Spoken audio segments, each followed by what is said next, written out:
はいどうも、料理人 VTuber の高見仁でございます。ということでね、今回の台所革命の方はこちら。はい、唐揚げでございますね。で、こちらの唐揚げなんですけども、日本のね、人気おかずランキング不動の1位をですね、何年も守り続けている日本においては、もう大人気のおかずでございますよね。で、こちらの唐揚げなんですけども、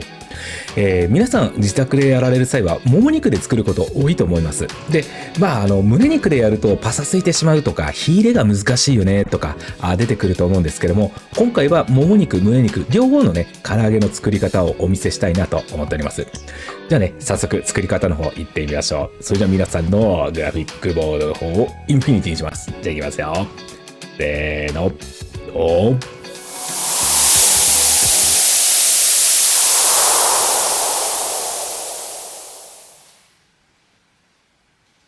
はい、では材料の紹介です。こちら鶏胸肉と鶏もも肉ですね。で、一晩ペーパーでかまして表面の水分しっかり取っておきます。こんな感じですね。で、鶏胸肉ですね。まず一口大にカットしていきましょう。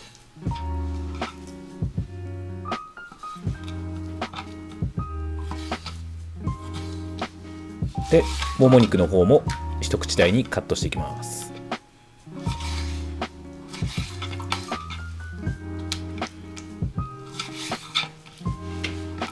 で、今回は、鶏胸肉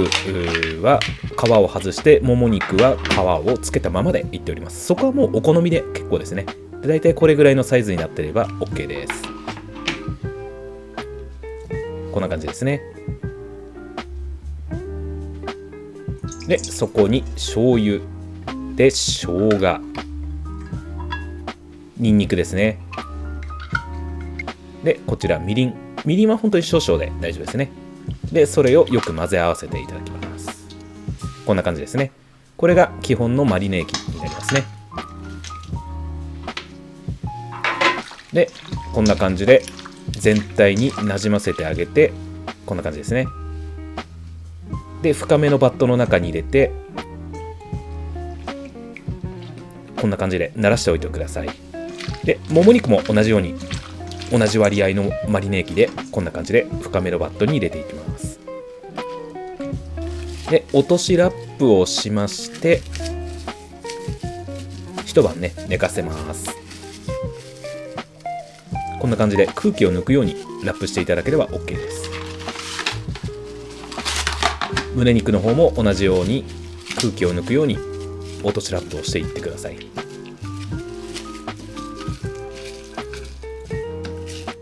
こんな感じですね。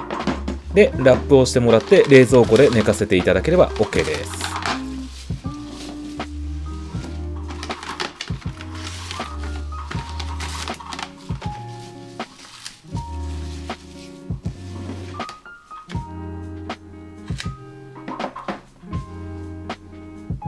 で、これが一晩寝かせたものになりますね。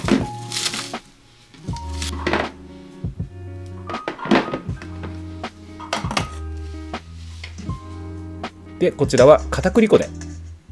粉をつけていきます。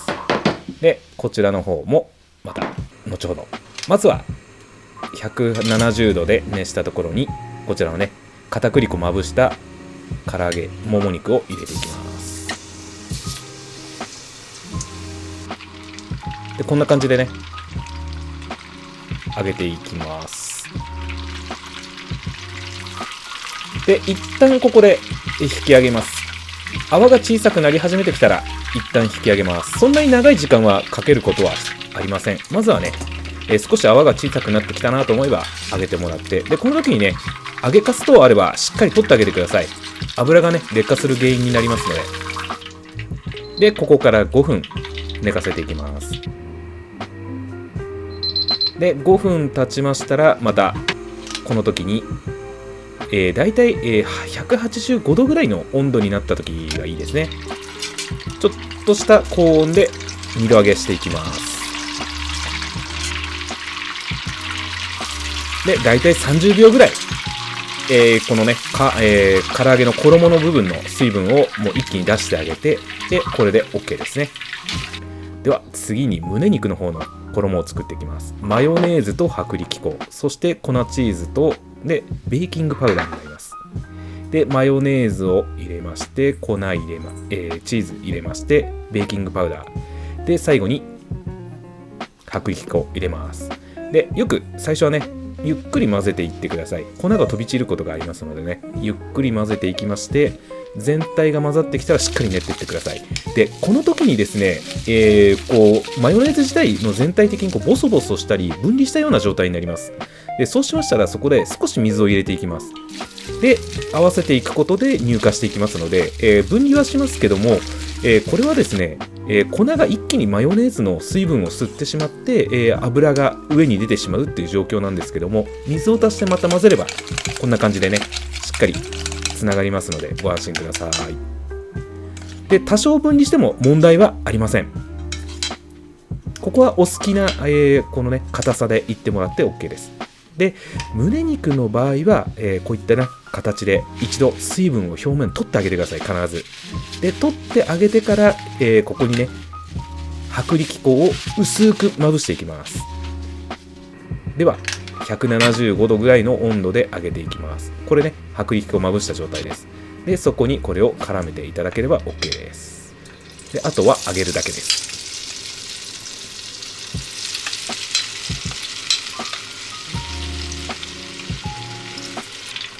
で、入れますと一気にね温度が下がるんですけども、そこからねゆっくり温度を上げながら火を入れていきます。もうねこんな感じで上がってきてますのでね、これで鶏のもも肉は OK ですね。でこんな感じで仕上がりました。はい、こちらが、右側が鶏胸肉、こちらですね、マヨネーズ衣の鶏胸肉です。でこちらが片栗粉で作った鶏もも肉の唐揚げになりますね。でしっかりね中まで火が入っておりますね。では鶏胸肉の方ですね。でこちらもねちゃんと火が入っておりますね。でちゃんと衣もしっかりくっついております。鶏胸肉にはマヨネーズ衣、そして鶏もも肉には定番の片栗粉の唐揚げ。ではなぜ使い分けるのか、理由の方ご説明いたします。はいどうもお疲れ様でした。いかがでございますかね。鶏もも肉と鶏胸肉の唐揚げの実演でございました。でここからは専門的なお話をさせていただきたいなと思いますので、お付き合いのほどよろしくお願いいたします。で、まずですね、下処理のところですね、ここのちょっと説明をさせていただきたいなと思います。でまずですね、この醤油、ニンニク、そして生姜、みりん、このね4つを使うわけですけども、この中で一番重要な食材というのがこの生姜になりますね。でこの生姜が、ジンギパインっていう、タンパク質分解酵素を持っておりまして、でこれがですね、時間を一晩置くことで肉を柔らかくする重要な役割になります。でこの生姜を取って例えばお酒を入れれば柔らかくなるのかっていうと、全然柔らかくなりません。必ず生姜を入れてください。でこの時に、生姜を3としたら、ニンニクが1、みりんが1ぐらいの配分で大丈夫です。で詳しい分量の方は概要欄の方に載せております。鶏肉が1キロに対してこの漬け汁がこれぐらいの分量だっていうような内容で概要欄に載せておりますので、ご参考いただければと思っております。で、その時にですね、なんでみりんを使うんですか、お酒使わないんですかっていうことなんですけども、お酒は使いません。みりんで大丈夫です。で、なぜかということですよね。で、なぜ私がみりんの方を選ぶかというと、まずですね、色と香りを最大限にブーストさせるっていうところで、焼き色とですね、香ばしさを作り出すには、当然このみりんの方が圧倒的にやっぱ有利なんですよね。で、その中には当然このみりんの中にある糖分がありますので、これがですねお肉とかお醤油の中にあるこのアミノ酸と結びついて、強力な反応をしていくわけですよね。で、もう一つは、味の立体感を出すっていうところなんですね。で、この、みりんの持ってる甘さが、このね、いろんなその要素がこう、組み合わさっていくことで、その立体的な奥行きのある味ができるっていうところで、私はお酒じゃなくてみりんの方を推奨してます。はい、次にですね、鶏もも肉と片栗粉で作った鶏もも肉の唐揚げの方のご説明をさせていただきたいなと思います。で、こちらはですね、一晩つけた後、特にね、拭くことなくもうそのまま片栗粉に、まぶして、で、そのまま170度の油の中に入れさせていただきました。で、なぜ拭かなくていいのかっていうことなんですけども、これはですね、片栗粉の方にも当然このマリネ液を染み込ませて、で、そこで一気にですね、油でこう、油の中でこう揚げていくときに、水分をですね、こう出すような役割をさせるために、この拭かないでそのままいってます。で、そこで、こう水分が出ていった後に、大体ですね、表面のこの油がですね、こう泡がだんだん小さくなってきて、で、かつですね、表面がこう菜箸等々で触った時に、しっかりね、固めになってきたら、そこで一度引き上げていただいて、で、5分寝かせますよね。5分ルポゼしていただいて、で、そこからだいたい180から190度ぐらいの温度帯のところに、一気にね、入れていただいて、30秒で表面の水分を蒸発させるっていうようなやり方をしてます。で、5分ルポゼしている間に、中のですね、肉汁とかですね、余分な水分っていうのが衣の方にどんどん外に行くんですよね。で、それをこう飛ばすためにだいたい高温の180度から190度の油に30秒入れる方で、衣の水分を全部出してしまって、で、揚げることで、外はカリカリ、中はジューシーに仕上がるっていうようなロジックになってます。はい、では次に、鶏胸肉とこのね、マヨネーズ衣の、ロジックの方をちょっとね、お話ししていこうかなと思っております。はい。で、そもそもですね、この鶏胸肉自体が脂肪分が少なくて、で、60度、65度を超えると筋繊維がこう、収縮していって、で、中のですね、当然収縮していくので、持っているその鶏のね、旨味だとか水分っていうのをどんどん絞り出していっちゃうんですよね。じゃあそれをどうやって防ぐか。いや、もうそれだったら唐揚げ無理じゃんみたいな感じになるじゃないですか。だって、65度っていうところに、170とか180度だっていう温度の中にぶち込むわけですから、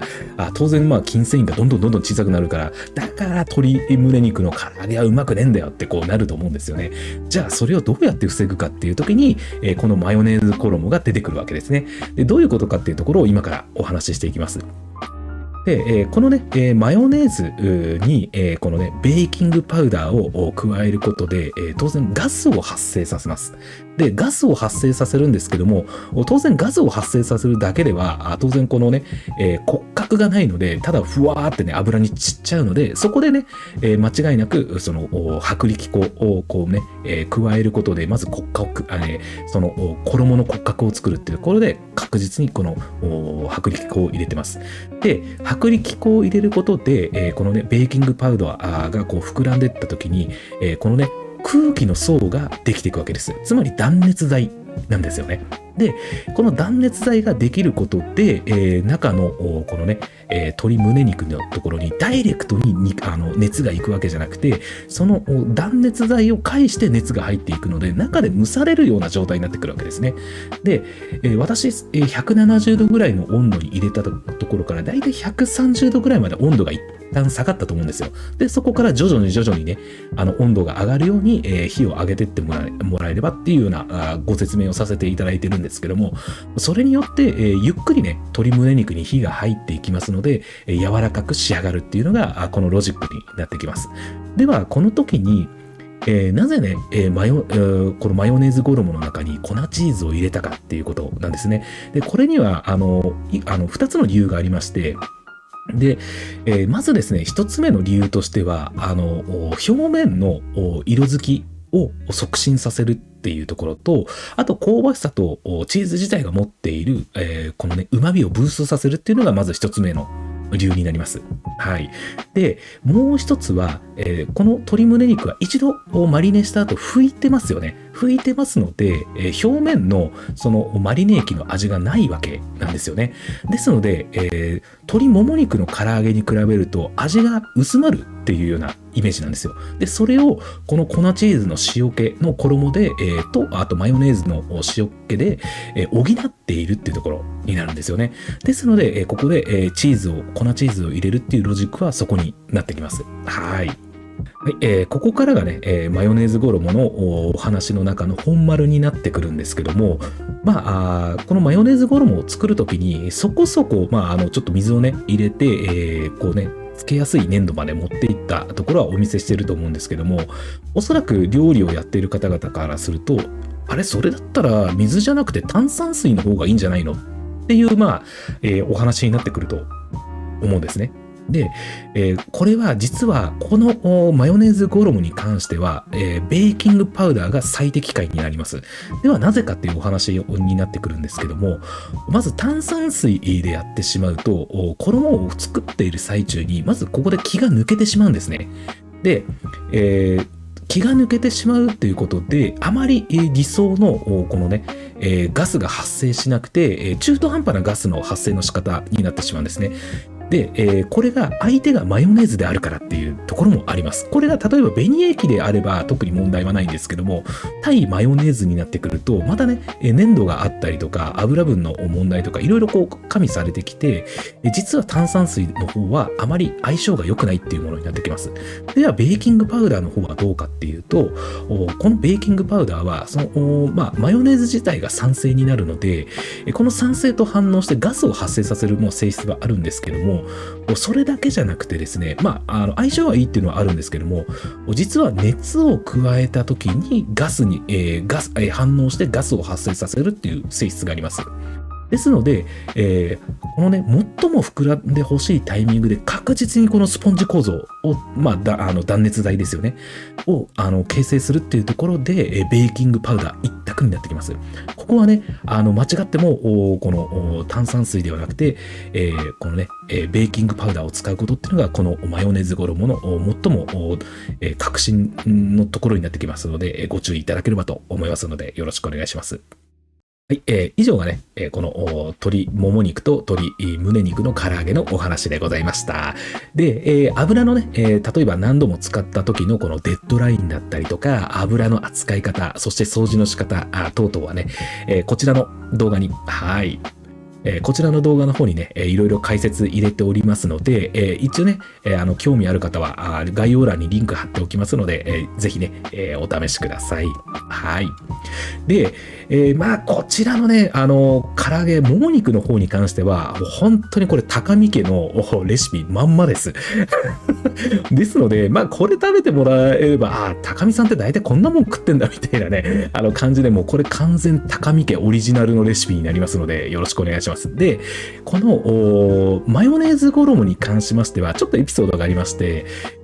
こちらはですね、若手がですね、レストラン時代の時に鶏胸肉をですねご発注してしまって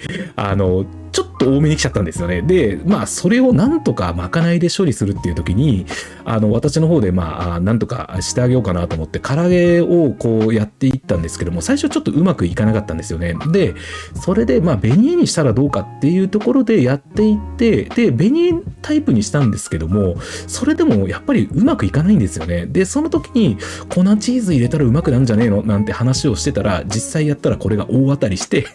この形になったっていう感じの、ちょっとしたね、裏エピソードはあったりはするんですけども、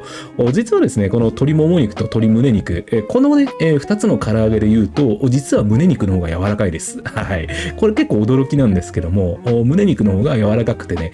非常に味がジューシーに仕上がって、かつこのチーズの香ばしさも相まってね、どちらも美味しいんですけども、こちらね、鶏もも肉、胸肉、非常にね、楽しめるように、皆さんにね、レシピの方は紹介させていただきました。ぜひね、お試しいただければなと思っております。そしてね、いつもハイプレの応援非常にありがとうございます。いつもね、皆様からのコメント、そして、ハイプレの応援、胸がね、熱くなる思いで見させていただいております。そしてね、これからも引き続き、ハイプコメントでの応援、どうぞよろしくお願いいたします。これからもね、チャンネル登録、そして高評価、ぜひぜひよろしくお願いいたします。それじゃあね、また次の動画でお会いしましょう。またね。バイバイ。